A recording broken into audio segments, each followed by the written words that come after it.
नमस्कार. पावसाळा सुरू झालेला आहे, तर आता रानभाज्या यायला लागलेल्या आहेत, त्यातलीच ही फोडशीची भाजी. तर आज आपण अग्रिस्मिता किचनमध्ये पाहूया फोडशीची भाजी. अगदी औषधी गुणधर्माने सुसज्ज असणारी, ज्याच्याने आपली प्रतिकारशक्ती वाढते अशी ही भाजी. तर पावसाळ्यात खायलाच हवे. तर आता मी आणलेली आहे बाजारातनं ही फोडशीची भाजी. पण आता ही फोडशीची भाजी आणताना त्याला माती खूप लागलेली असते, कारण ती असते मुळात म्हणजे जमिनीमध्येच. त्यामुळे काढताना माती लागलेली असते, स्वच्छ धुवून घ्यायची आहे. आणि जे समोरचं जे व्हाईट दिसत आहे ना, ते काढून टाकून त्याच्या पुढचीच कवळी कवळी अशी जी आहेत ती पानं घ्यायची आहेत.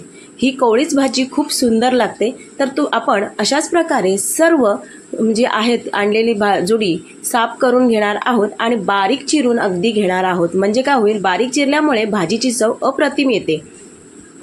आणि आता आपण ह्या भाजीला लागणारं साहित्य काय लागणार आहे ते पाहूया.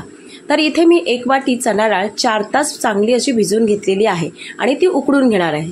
तर इथे मी आता 4 तास भिजवलेली चणा डाळ, कांदा घेतलेला आहे, कांदा एक मोठा साईज घेतलेला आहे, मिरच्या 4 घेतलेल्या आहेत बारीक चिरून, टोमॅटो आवडला तर तुम्ही टाका, 1 टोमॅटो घेतलेला आहे, कोथिंबीर घेतलेली आहे बारीक चिरून, खोबरं घेतलेलं आहे मी अर्धा वाटी, तुम्हाला जितकं आवडतं तितकं तुम्ही घेऊ शकता, लसणाच्या पाकळ्या 2 ते 3 घेतलेल्या चांगल्या ठेसून, मीठ घेतलेलं आहे, हिंग, हळद थोडीशी अर्धा टीस्पून, मसाला आपल्या म्हणजे अर्धा टीस्पून ते 1 टीस्पून घेतलेला आहे. आणि इथे घेतलेला आहे जिरं अर्धा टीस्पून, राई अर्धा टीस्पून, हिंग अर्धा टीस्पून, तेल घेतलेले आहे 3 चमचे आणि ही फोडशीची भाजी चिरून घेतलेली आहे. आणि त्याचबरोबर मी घेतलेला आहे इथे जिरा पावडर अर्धा टीस्पून आणि ह्याचं आपण जे धना पावडर घेतो ती सुद्धा अर्धा टीस्पून घेतलेली आहे. आता ही चणा डाळ मी शिजवून घेणार आहे बाजूला. म्हणजे काय होईल, लगेच आपली भाजी असते ना ती पातळ म्हणजे अशी कवळी असल्यामुळे पटकन शिजते, पण चणा डाळ तशी शिजणार नाही. त्यामुळे तुम्ही शिजवूनच घ्या. शिजवून घेतल्यामुळे भाजीला सुद्धा वेळ लागणार नाही. एकीकडे आपली डाळ शिजते तोपर्यंत आपण बनवून घेऊया इथे भाजीचं बाकीचं. तेल टाकून घेऊया कढईमध्ये. कढई ठेवलेली आहे गॅसवरती. तेल गरम होईपर्यंत आपण वाट बघून घेणार आहोत. आता आपण याच्यात तेल टाकून घेऊया. तेल झालेलं आहे गरम. आपण जे जिरं, राई, हिंग घेतलेलं आहे ते सगळं एकदमच मी टाकलेले आहे. छान असं तडतडलंय. त्यानंतर आपण टाकून घेणार, असं मिक्स करून घेणार आहोत आणि लगेचच टाकून घेणार आहोत मिरची छान परतली ना की मग त्याचा जो स्मेल मिरचीचा आणि तिखटपणा त्या भाजीमध्ये छान उतरतो. आता आपण टाकून घेऊया कांदा पण सॉफ्ट होण्याची वाट पण पाहायला लागणारच आहे, त्यामुळे चांगलं असं मिक्स करून घ्यायचं आहे. इथे मी कांदा मोठा घेतलेला आहे. तुम्ही सुद्धा अशाच प्रकारे 1 किंवा 2 घेतलेत तरी काही हरकत नाही, चव अप्रतिम येते त्यामुळे. तर आता आपण ह्यामध्ये जे मीठ घेतलेलं आहे ते सुद्धा ह्यामध्ये टाकून घेणार आहोत. मीठ चवीपुरतं टाकलेलं आहे, जितकं आपल्याला चवी लागेल तितकं. आणि कांदा त्याच्यामुळे काय होतं, मिठाने कांदा लवकर सॉफ्ट होतो. त्यामुळे आता आपण मीठ टाकल्यामुळे कांदा लवकरच आपला सॉफ्ट होणार आहे. चांगलं असं मिक्स करून घ्यायचं आहे. आपला इथे कांदा सगळा सॉफ्ट झालेला आहे. आता आपण ही जी चणा डाळ घेतली पहा, इतकी अशी नरम शिजवून घेतलेली आहे. ती चणा डाळ सुद्धा आपली शिजवून झाल्यामुळे पाणी वगैरे व्यवस्थित काढून घेतलेलं आहे आणि निथळून व्यवस्थित ठेवलेली आहे. आता आपण हे कांदा सॉफ्ट झाल्यानंतर त्यामध्ये पहिले टाकणार आहोत जे मसाला, हळद घेतली होती ना ती पहिले टाकून घ्यायचं आहे. चांगलं असं मिक्स करून घ्यायचं आहे कांद्यामध्येच आपण.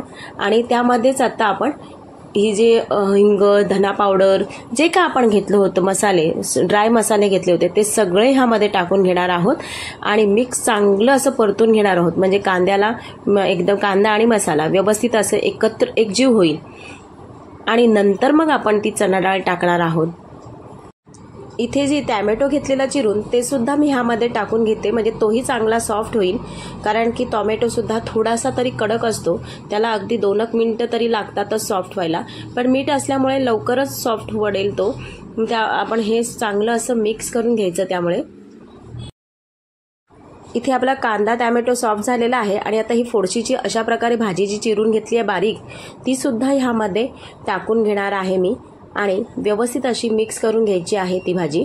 म्हणजे जे मसाले आपण जे केलेले आहेत त्या भाजीला छान असे कोट होतील. आणि ही भाजी इतकी कवळी असते की ती लगेचच सॉफ्ट होऊन एवढी तुम्हाला भरपूर दिसत असली तरी ही 2 ते 3 माणसासाठी एवढी म्हणजे कमी होते. म्हणजे जर शिजल्यानंतर ती खूप कमी होते कारण नरम पडते एकदम.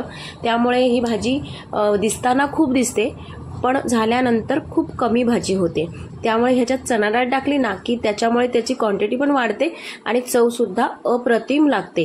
तुम्ही चणा डाळीच्या ऐवजी हरभरे सुद्धा टाकू शकता किंवा कोणतेही कडधान्य सुद्धा टाकू शकता, पण चणा डाळ टाकल्याने चव खूप अप्रतिम येते. तर आता अशा प्रकारे सगळी ही भाजी मी मस्त अशी मिक्स करून घेतलेली आहे आणि चव आणि सुंदर वास असं येतो आहे त्याला. पण अजून राहिलेली आहे आपली चणा डाळ टाकायची आणि खोबरं टाकायचं राहिलेलं आहे.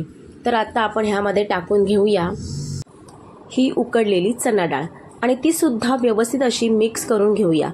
म्हणजे सगळ्या पालेभाजीमध्ये मिक्स अशी होऊन ती छान चव लागेल. ही भाजी पालेभाजी तुम्हाला इतकं बलवान बनवेल किंवा प्रतिकारशक्ती, आपल्या शरीरातली जी प्रतिकारशक्ती असते ती वाढवण्याचं काम ही पालेभाजी करत असते. आणि पावसाळी पालेभाजी म्हणजे रानातली पालेभाजी ही खायलाच हवे, कारण फक्त एखाद महिन्यामध्येच ही भाजी मिळते. नंतर पावसाळा सुरू असताना नंतर काही दिवसांनी ही भाजी खूप जून होते, त्यामुळे कोळी असतानाच खायची. आता आपण ह्यावरती थोडंसं झाकण ठेवून देऊया, म्हणजे ते पाणी टाकायची गरज नाही, आपोआप त्याला 1-2 मिनिटांमध्ये स्वतःचं पाण्याने ती चांगली अशी वाफेने भाजी शिजते. पहा, आपली इथे मस्त अशी भाजी तयार झालेली आहे. पण अजून आपण ह्यामध्ये टाकलेलं नाही खोबरं. तर आता आपण ह्यामध्ये खोबरं टाकणार आहोत आणि ह्याच्यामध्ये आपण थोडंसं गरम मसाला सुद्धा मी टाकणार आहे. गरम मसाल्याने सुद्धा चव छान येते. तुम्ही कोणताही गरम मसाला वापरू शकता, असं काही नाही की ठराविकच गरम मसाला वापरायचा आहे, कोणताही गरम मसाला वापरू शकता. आता ह्यावरती मी कोथिंबीर सुद्धा पसरवून घेतलेली आहे. जी बारीक चिरलेली कोथिंबीर होती त्याच्याने सुद्धा स्वाद खूप छान येतो. कोथिंबीर भरपूर अशी पेरून घेतलेली आहे आणि आता आपण ह्यामध्ये टाकून घेणार आहोत. एक झाकण देऊन ठेवलेलं आहे वाफेवरती, अगदी 1 मिनिटाची वाफ दिलेली आहे. पहा, भाजी किती कमी झाली आहे, तुम्हाला पाहताना केवढी दिसत होती. आणि आता आपण इथे जे खोबऱ्याची खिसून घेतलेली होतं खोबरा, ओला खोबरा, तो भरपूर असं टाकायचा आहे. चव खूप छान लागते त्याच्याने, ओल्या खोबऱ्याने. आणि मिक्स करून घ्यायची आहे. छान अशी आपली भाजी तयार झालेली आहे. म्हणजे ही अगदी 5 मिनिटामध्ये भाजी तयार होते आणि चवीला अप्रतिम आणि म्हणजे औषधी गुणधर्माने सुसज्ज असणारी अशी ही फोडशीची भाजी किंवा कोळीची भाजी. तर तुम्हाला ही रेसिपी आजची आवडली का? आवडली असेल तर जास्तीत जास्त शेअर करा, सबस्क्राईब करायला विसरू नका चॅनलला आणि साईडचे बेल आयकॉन दाबा, जेणेकरून येणाऱ्या नवीन रेसिपी तुमच्यावर